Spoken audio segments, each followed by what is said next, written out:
Hi, thanks for visiting my fundraising page.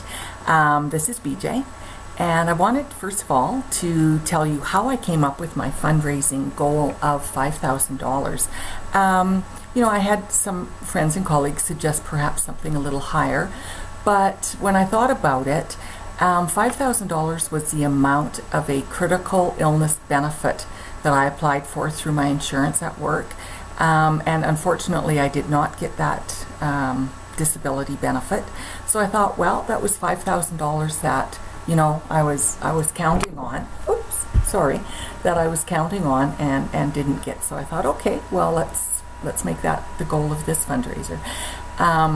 So a bit of background on how I learned I had breast cancer. In June 2016. I had my regular yearly mammogram, nothing unusual. The lab, however, called me back in about a week and asked for me to come back for a redo.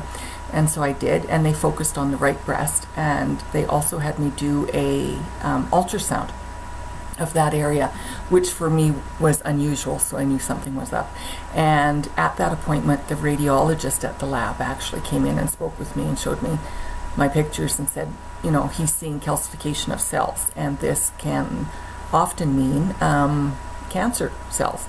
So he referred me for biopsy, which was about a week later, and I got the results of the biopsy a week afterwards from my family doctor, who indeed confirmed that yes, I do have breast cancer. And there was two areas of concern. Oops. Sorry, I had to pause it there. Two areas of concern on the right breast. One of the tumors was in situ, which means it hadn't spread outside of the milk duct yet. And the other tumor was invasive ductal carcinoma, which means it has spread outside of the milk duct. However, this type of breast cancer is apparently the most common, so nothing too unusual there. Oh, see the little dog in the background? That's Dexter. Hi, Dexter. Are you going to come down here? Oh, maybe he's going to visit us. So that was how I found out. So I was pretty shocked. I certainly wasn't, you just don't walk around thinking, oh, okay, well, I guess one day I'll get cancer. So that was a bit of a shock. And at that time, last year, I was 56. So in my books, kind of young to be getting cancer. I used to think cancer is something people perhaps in their 70s, 80s, and upwards may develop. So after the results of the biopsy, my family doctor referred me to a surgical oncologist, who's wonderful. And he went through all of my options, from a lumpectomy to a bilateral mastectomy to reconstruction, no reconstruction, skin-saving surgery, everything. And then I went home with all of the information that they had given me at that department and thought about it and made up my decision of what type of surgery I would be having. And I chose to have, there's Dexter again, I chose to have bilateral mastectomy with immediate reconstruction with implants. So for those surgeries, I would be working with the surgical oncologist as well as a plastic surgeon, reconstruction surgeon. So that surgery, it was described to me actually as 4 surgeries, because you're having bilateral mastectomies, both breasts removed, and then both breasts are being reconstructed. So one of the surgeons said, well, it's actually 4 surgeries in one. So that surgery occurred near the end of September in 2016. I recovered well from it. It went well, no complications, that sort of thing. However, in about a month later, around the end of October, the reconstruction plastic surgeon had to go back and in fact redo the left breast. What had happened, apparently, he didn't know that until he got in and looked at it, but you could tell by looking, the areas weren't symmetrical. There was something going on with the left area, and what had happened was the chest muscle, the stitches that he had put in there, because the implant goes underneath the chest muscle, those stitches had actually broken and the implant was pushing through the chest muscle. So it sounds horrible, but it wasn't painful. I didn't feel anything. Lots of nerves and everything were cut in that area. So end of October, he went in and he repaired that, and everything went fine since then. So after the surgeries, I was scheduled for chemotherapy and I had 4 sessions of that. So while 4 sessions isn't much, it was enough. I wouldn't want to do it again. I mean, I would if I had to, absolutely, not a question. But it was fairly aggressive, which my understanding is it means that you get a lot of chemotherapy drugs pumped into you. So I finished that up at the end of January of 2017. After that, I met with a radiation oncologist who went over the options within radiology. And I thought about things, and then I contacted him, and I declined to have radiation. I just wanted my body to heal. I was pretty beat up from chemotherapy. And actually going back to the initial surgery and the biopsy of the tumors, the surgical oncologist was very happy with the results. As he had said, I did have some spreading of the cancer cells to my sentinel lymph node, which he removed. But it's called micrometastases, so very few cells. I mean, out of what, 40 million, maybe 500 spread.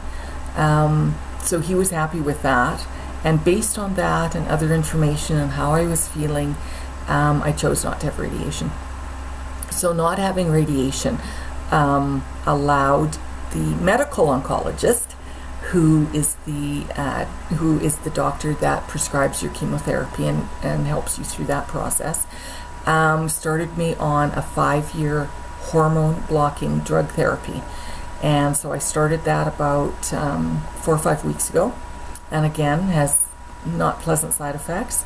Mostly for me, it has been really, really nasty muscle pain and some joint pain, and as well as hot flashes. So it's like menopause 2.0 all over again with the hot flashes.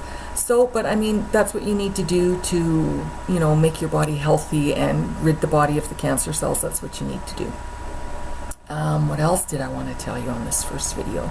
Well, clearly, as you can tell, I lost my hair due to chemotherapy.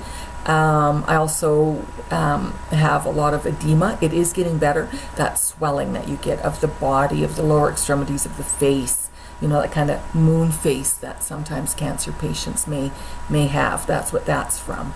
So it is getting better, but it's a slow process as well. So I lost my hair. Doesn't bother me in the least. That's just me though. Some people are really traumatized by losing their hair. I had shaved my head for a cancer fundraiser 7 years ago. And almost 2 years ago, I shaved my head for a fundraiser for a dog rescue group I'm involved with.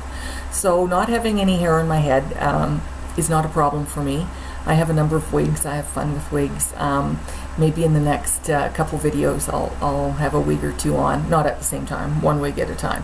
But yes, you can see them and I can talk a bit about them. I lost all the body hair as well, which for me is fine. And personally, I'm hoping it doesn't come back because there's no shaving, waxing, plucking, nothing. That part's wonderful. So that's how I choose to look at it. There's some benefits from it. What else can I tell you? Oh, as for finances, I did get approved for long-term disability, thankfully. So that's my source of income these days. And it is from my insurance through my work again. And it is approximately 55% of my former salary.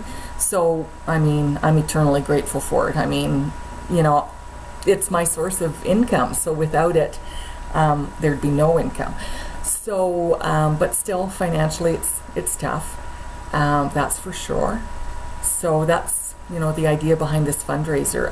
A friend and colleague of mine had suggested this fundraiser a number of months ago.